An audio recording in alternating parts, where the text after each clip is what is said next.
Hello, and welcome to another episode of Madhu Decodes, where we break down AI, SaaS, and digital transformation in the real world. It's no hype, just systems thinking.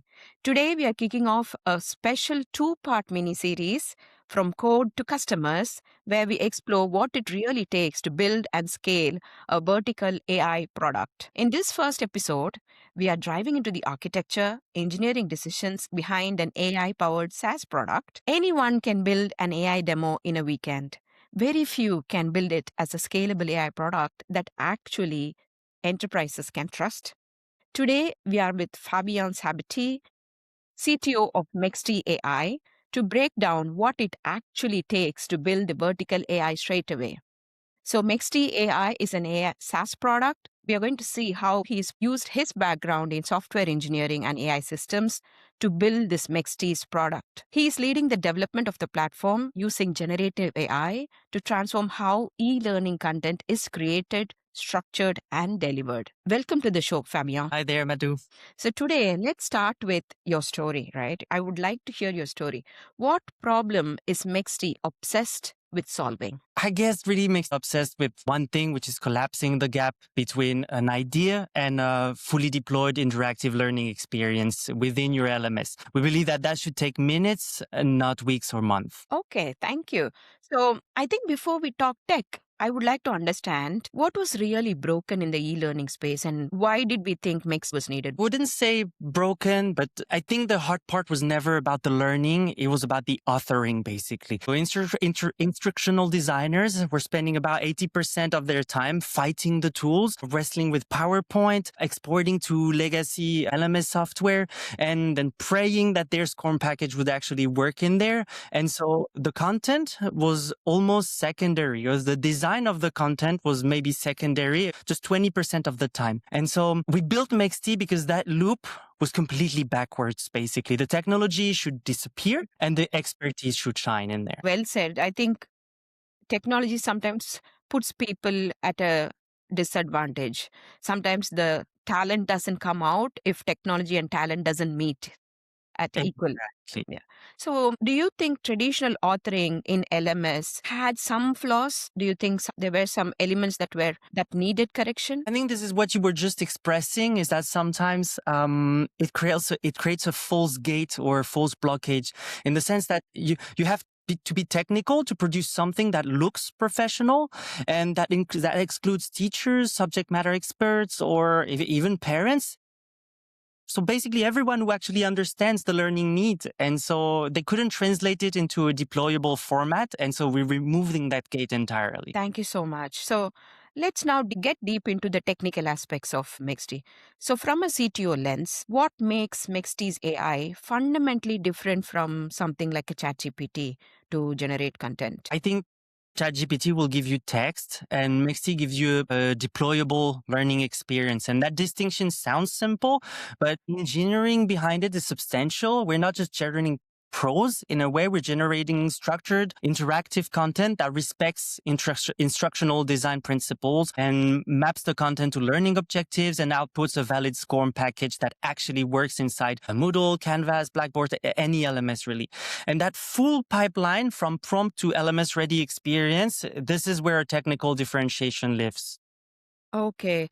Can you explain in simple words for my audience what Mexty AI SaaS product is all about so that they can understand the technical architecture behind some of those functionalities that you're talking about? It's basically a Lovable. If your audience knows Lovable, the system that allows to create websites and mini apps, it's a Lovable, but for educational content. We create mini applications, mini interactive applications that people can export later to their LMS. So the technology is very similar to what you would see on Lovable. It's an AI builder with a chatbot that can edit code, much like any IDE or like Cursor or anything, but that is specialized for educational content.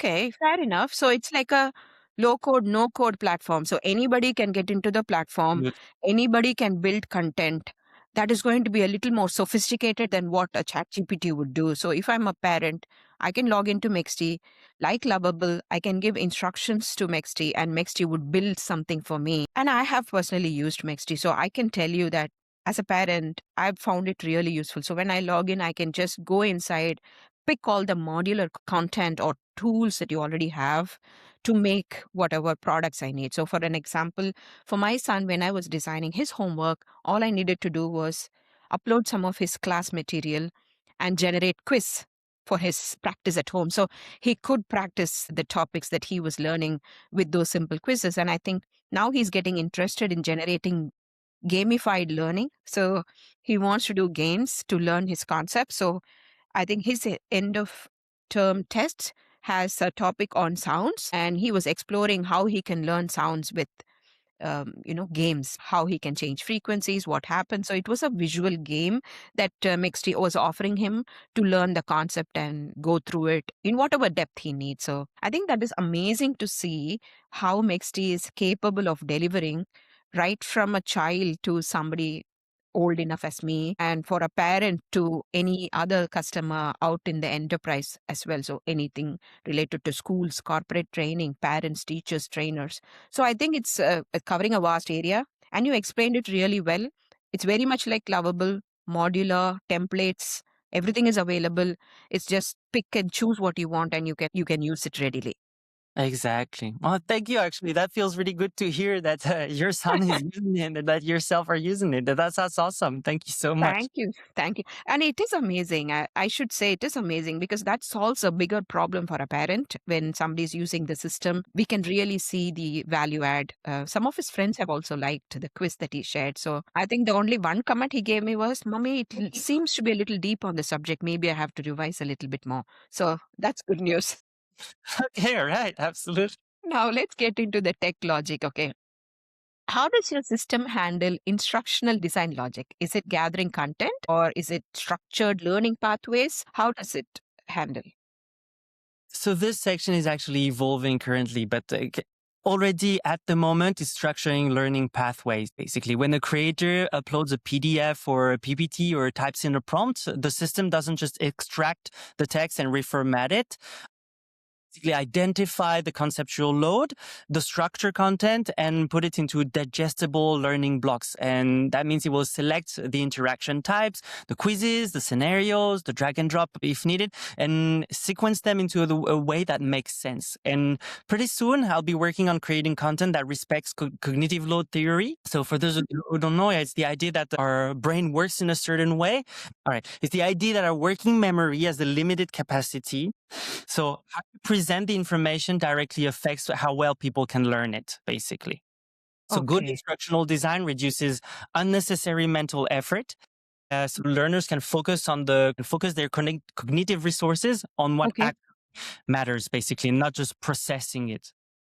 Okay. So what you're trying to tell me is once you upload a certain content, it doesn't work only with that content for that particular instance. It has cognitive memory to keep that information to add on to any other instructions the user is giving. Does it remember once you've loaded something? Yeah.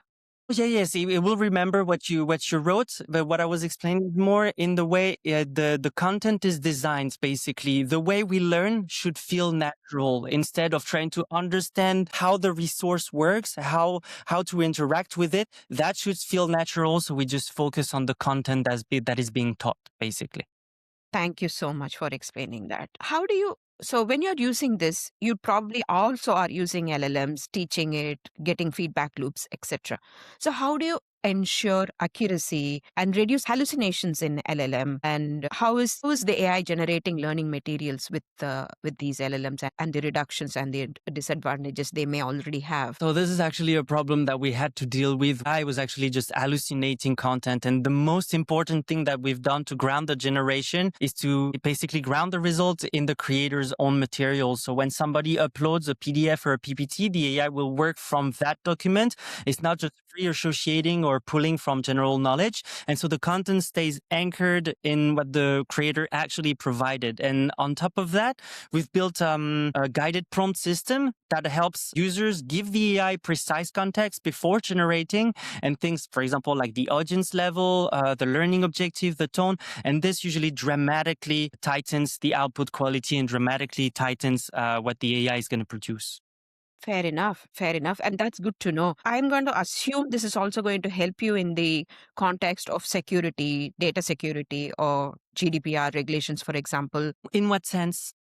So now that you're saying you can restrict the LLM using any other information and restrict to whatever we are only uploading. So does this mean contextually you're also securing the information that you're uploading, and Mm, basically your LLM is going through the content that the user has uploaded instead of World Wide Web and actually mixing things up. So there might be an element of us restricting what goes into the outside world versus what comes into the system as well, thereby ensuring the security aspects of the system itself. That is very true, actually. And now that you, we're building RAG basically. So we're going to try to enrich the context. We're building that right now. But this conversation makes me think like that should be optional. You're absolutely right. In terms of cybersecurity, it's a huge problem to go fetch information from somewhere and considers that as a valid information. Sometimes it's a perfect source for prompt injection and this kind of thing. So it's very good to be able to contextualize and make sure that the AI doesn't go out of that context, basically, to be able to bound that context. It's a very fair point. Absolutely, you're right. Thank you. See, it's also the other way around. When a teacher or a school is using a student data, that doesn't have to be given out or shouldn't be given out according to any European regulations or GDPR regulations, for example. And there you might have to use this concept again to make sure that whatever we are uploading is secure and all the information is contained within the system itself. Yes, absolutely. That's a very good point, actually. Thank you so much. What about hosting? Where do you actually, how is it today? And how do we ensure that anything to do with hosting also doesn't have vulnerabilities in the system? So we're currently actually working on our cybersecurity compliance and certification, the ISO 27001, I believe. So that's mainly our CEO's job. Everything that we host or our application are hosted in Europe. They respect GDPR anyways. And we store everything in Europe, so we make sure it doesn't exist our ecosystem and that people can't access it anywhere else than us, basically. Thank you so much. Can we talk a little bit about the models that you're using, the LLMs? So, do we have a concept where we can pick any LLM or you have a specific LLM? Yes, actually, currently we offer 3 different LLMs, whether like with ChatGPT, Claude, and Gemini. I think I'll be working pretty soon on allowing people to provide their own API keys if they want to discuss that directly with their own account and etc. And also maybe provide a way to connect with Olama or local models. I think that would be a real added value to provide Mexty as a You mean enterprise level tools for universities or companies, corporates? For example, yeah, so that they Yeah, can run it locally and really have everything in-house. I think that'd be awesome. on-prem, you mean? Yeah. On-premise, exactly, exactly. Okay. So are you using fine-tuned models, RAG architecture, learning frameworks, everything that you explained? Well, currently, no, except currently, no, actually. I'll be transparent. We're working on a RAG architecture that will go further, basically. So allowing the system to retrieve precise context from larger knowledge bases. As we discussed earlier, that should be optional to make sure that we bound the context of the AI. But I think it's essential when you're dealing with curriculum specifics or educational programs that evolve over time, basically. If you have one content and need to change it later, it's good if our AI can go online, fetch that content for you, and give you precise results. Something that people tend to do is to think that AI is magic and that it will extrapolate all the information from a single prompt. That usually is a process that needs to be guided, and having a RAG or a RAG architecture would actually help guide the AI to know which content to go fetch and include that in the context to provide grounded and reliable output. And so we're actively working on that next layer, but currently we're not there yet. Thank you. Thank you. Yeah. I think you're heading in the right direction, though. So you've explained it really well, where, in which context RAG is useful and when you're anticipating to build that as well. Let's get into the AI plus human expertise, a human in the loop concept of your product. So, do you see AI replacing the instructional designers or augmenting them?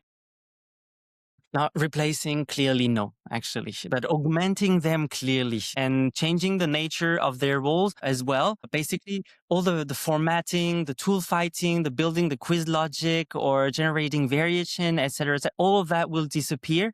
And what will remain is what actually is valuable, is the human judgment around the learning strategy and the focus on the audience and the outcome measurement. And so that an instructional designer using Mexty will be able to produce in a day what it would take them to do in a month. And I don't think that's replacement. I think that's leverage. I think so too. So I think at the start of the podcast, we did mention that talent and technology meets together in this product. And if technology is an impediment, then this is the product that should elevate talent. So I can clearly see it's going to elevate talent. It's going to elevate the work of an instructional designer rather than, I think, reducing.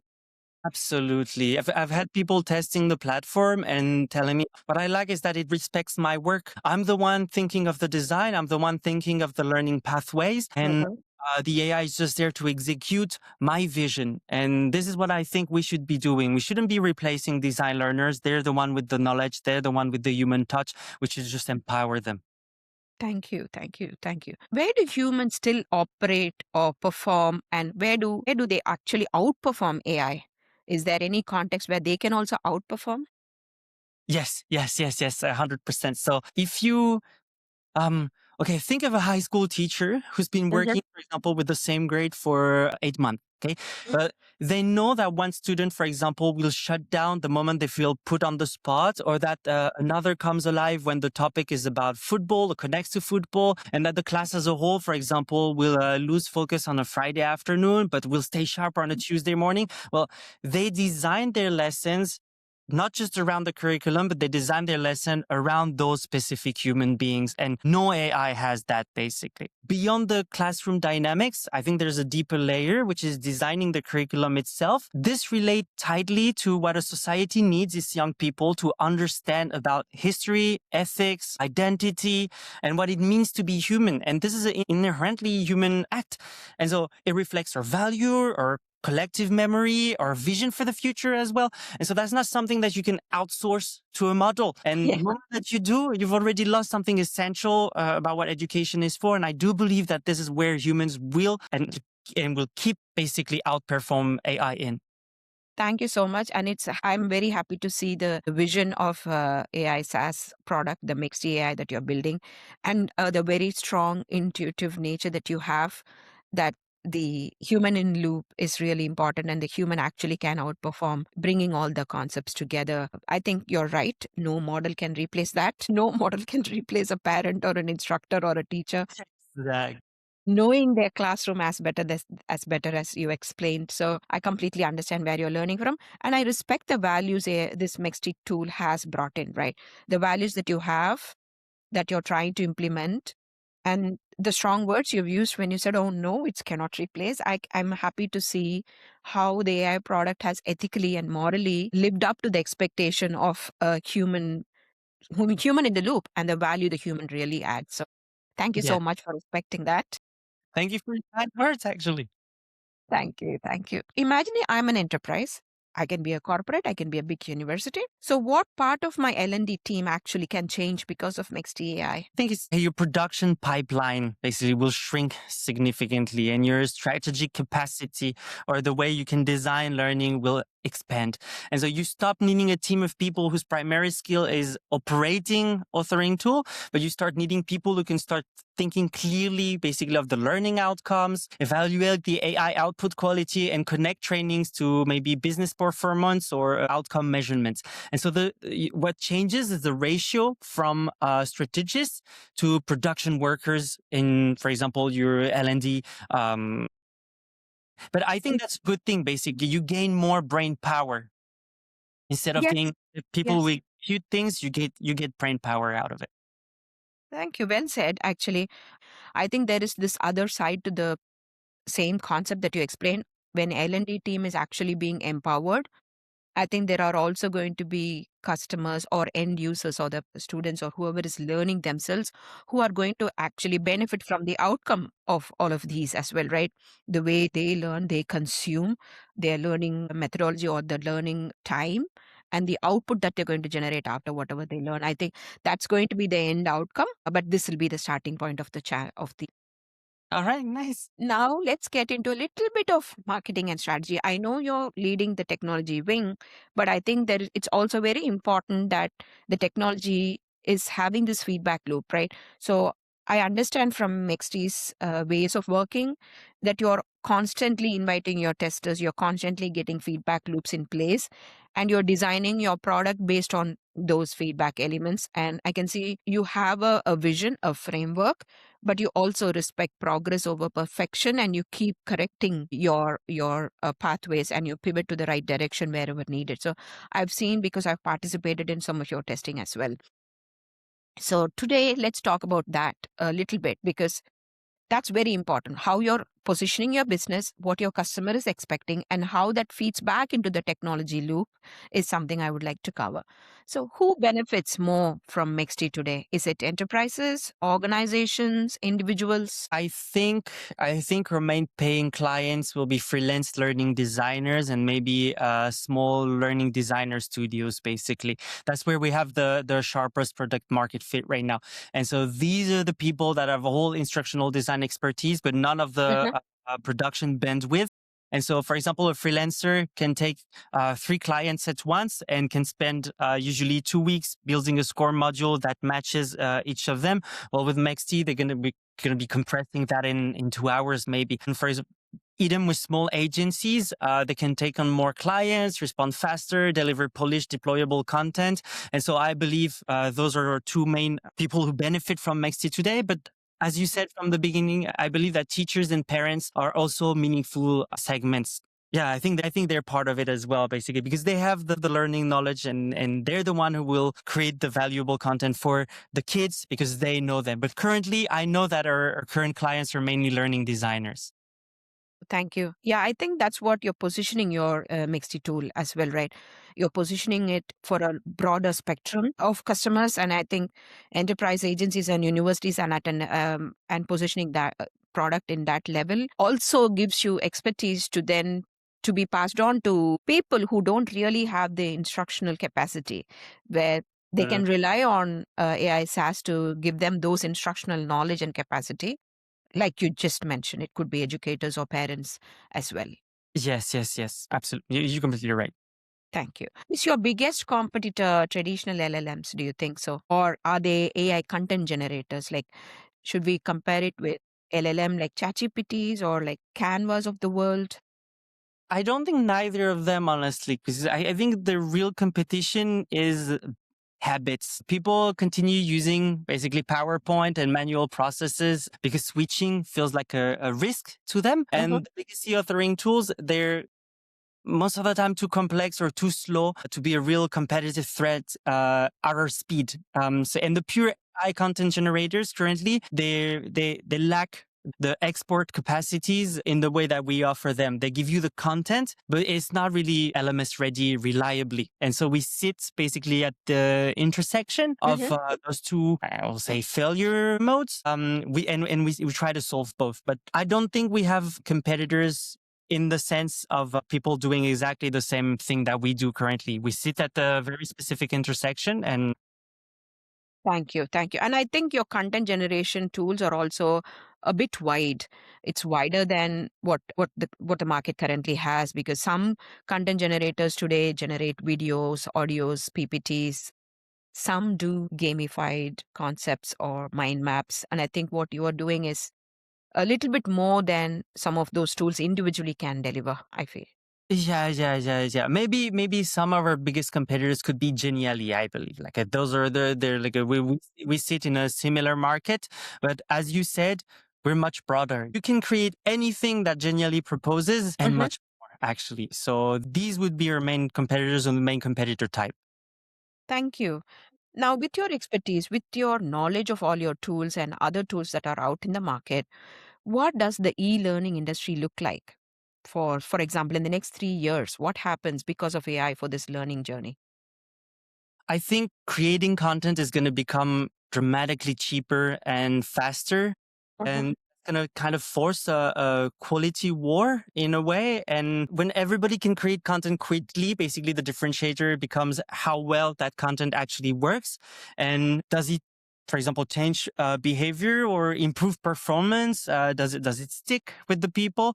And I think we'll see kind of a renaissance of learning sciences as AI take over the production layer, and humans will invest more time in measuring and optimizing the outcomes of the content that is being produced. And the LMS will evolve mainly from a content repository in a way into I would say performance intelligence layer, Mhm. where you'll be able to analyze the results of your students and be able to propose adaptive learning That's capacities. great. That's great because that's something not easily measurable. If you make it measurable, then that's a big advantage as well. Exactly. And I think not many people actually measure it. Maybe enterprises do, maybe universities do, but I don't think anybody as common people know how to measure those things. Yeah, Yes, and it's also very broad every time. It can't be specific, or at least it can't be at the user's level. It will be a grid of grades or whatever, but everybody will have the same grid if they're in the same grade, basically. And every human is different, so we need to have this hyper-personalized grid in a way. definitely, definitely. So then, do you anticipate the course creation will become commoditized? The production of content, Yeah, yes, but the design of effective learning experiences, no. And I think the difference matters because you can generate 100 hours of content in an afternoon, but that doesn't mean that any of it will change the behavior or improve the performance, basically. And so the value will shift from can you produce it to does it actually work? And that requires expertise that doesn't commoditize. that's true. That's true. That's where the human in loop also adds Exactly. value, I feel. Yeah. So yes, anybody can create a content, but how do you structure it so that it sticks? How and what is the, the core structure or the layout or the design that you need to do, the tailored to a particular student or tailored to a particular room of audience? I think that's where the instruction creators design and their knowledge comes into picture, and it blends very well and then creates the right outcomes, I feel. Yeah. Yes. Thank you so much. Now, for my builders, let's give them some practical insights. Now that you're here with us, now that you've shared so much valuable content about Mexty, let's talk about some practical insights. So, what is one technical mistake AI founders make when they are actually building a vertical AI product? And if people want to understand what a vertical AI product is, can you also explain that for our audience, please? Well, horizontal AI product would be what ChatGPT or Claude proposed, basically something that can do a little bit of everything. Where vertical AI will be more specific and targeted as one problem in a way. I think that most AI founders, and maybe that's a more general issue with vibe coding in general, is that people confuse user delight with user retention. Basically, just creating something that looks cool or seems cool, it doesn't mean that it's going to work. And so people will try a novel AI tool mainly out of curiosity, but they'll pay only when it saves them real time on real work. And those are two very different bars, and conflating them early, it can be quite expensive. It's very easy with AI to create tons of very cool stuff, but it has to be a market fit, basically. So that's why you need the human in the loop eventually, even when it comes to testing, etc. If you just trust the AI to create the whole thing for you without actually testing it with real users, that will cost you dearly. Definitely, definitely. I think testing is a whole new concept, right? So anything AI is generating, anything LLM is putting the brains into the system, and then we add the human in the loop. I think there is going to be a testing concept or methodology. Everybody needs to understand that is going to be very different from traditional testing, traditional software testing or product testing. I think that's a whole topic. Maybe we need to explore it in a separate podcast. I'll be very interested too. Yeah. And I do understand the value of it, right? Even as a user acceptance testing, even just as a consumer or a user of Mixed AI, the use cases that we test are going to be really valuable. Leave alone any kind of system testing, unit testing, or any other black box testing that you do. I think the UATR tests are going to be really valuable that you may want to look at and feedback to course correct your strategy, I feel. Yeah. Absolutely. So when you were actually doing or creating this product, was there any concept where did you really underestimate anything when you thought about scaling this product? But it's not specifically related to an AI platform, but I think our main problem was conversion, basically. So we had a capable product that was there earlier than we expected, and we assumed that the capability itself would convert user. It didn't, and at least not at the rate that we wanted. So what actually drives conversion is confidence at the decision moment, and specifically for us, when users need to believe that the output of their work will work in the environment that they commit to paying. And for us, that means export confidence. Will this Scorm package actually load in my LMS? And that question sits basically at the heart, I believe, of our conversion challenge. And it took longer for us than it should have to realize that. It's not just a UX workaround. It is important to basically for us to highlight this capability. Mhm. Yeah, that the conversion issue was the main issue for us. Okay. So not anything technical, it's more to do with adoption and converting customers. Yes, I think nowadays AI gives you all the tools to actually build a product and have the technical knowledge to build that product. Maybe when it comes to infrastructure, that's where AI won't yet do the work for you, but it will 100% guide you into doing the work by yourself, basically. Mm. Scaling issues, for example, if you have any issue, okay, just speak with AI and AI will give you guidelines as to what you need to do. It won't do the job just yet, but it will help you do it like efficiently. And AI currently is an amazing coding tool, but it's not really great for the infrastructure just yet. This still requires knowledge, but AI guides you. So I don't think we had any very technical difficulty. It was mainly of understanding the The issues with the product. product. Exactly. Okay. I'm hearing this a lot though. I'm hearing this, Fabian, with my founders conversation so far. I think we have always been leaning into assessing a problem that AI can solve, automating it with the low code, no code, or with code heavy tools, introducing LLMs, introducing humans in the loop. The concepts are all there. I think where people stumble is exactly like you said, is in the adoption and actually converting people to customers because only when they understand adoption, conversion is real. I Yes. think that's a whole new area to solve. And this is a pattern I'm seeing. So I think there is more to dig there and there's more work for founders thinking about how they can use their product and how actually the end users are going to use it and how to make it more adaptable for a customer to use. I think that's where the real secret lies. Yes, I completely agree with you. Thank you so much. Let's get into the future vision, right? So, what does education look like when AI becomes fully adaptive, fully personalized? I think then you kind of like, so the distinction between curriculum and assessment kind of dissolves. Right now, we teach in batches in a way. Everybody gets the same content. We measure who understands it. And in a fully, I'd say, adaptive model, the content itself responds to how you engage it with it in real time. So the system knows that you're struggling with a concept before you do, and it adjusts the scaffolding accordingly. And I don't think that's science fiction. I think the component pieces exist already. It's just a matter now of implementing them. And the challenge is assembling them in a way that teachers and learning designer professionals can actually trust and deploy. Thank you. Thank you. So, which part of the learning will never get automated, you think?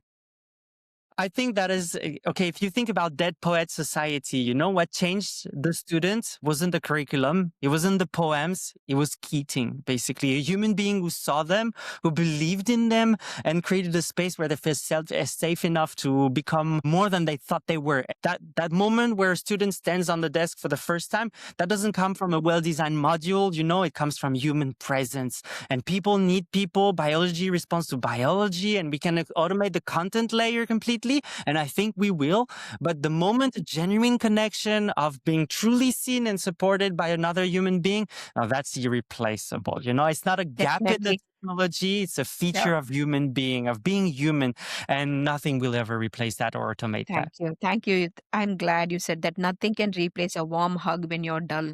So I can completely understand. Exactly. I think this is one of the main sentences. I think is Ready Player One, where they all live in the metaverse, and the creator at the end says, "Well, nothing will ever replace a real meal." You know, so it's kind of the same thing in there. Definitely. Yes. Thank you so much.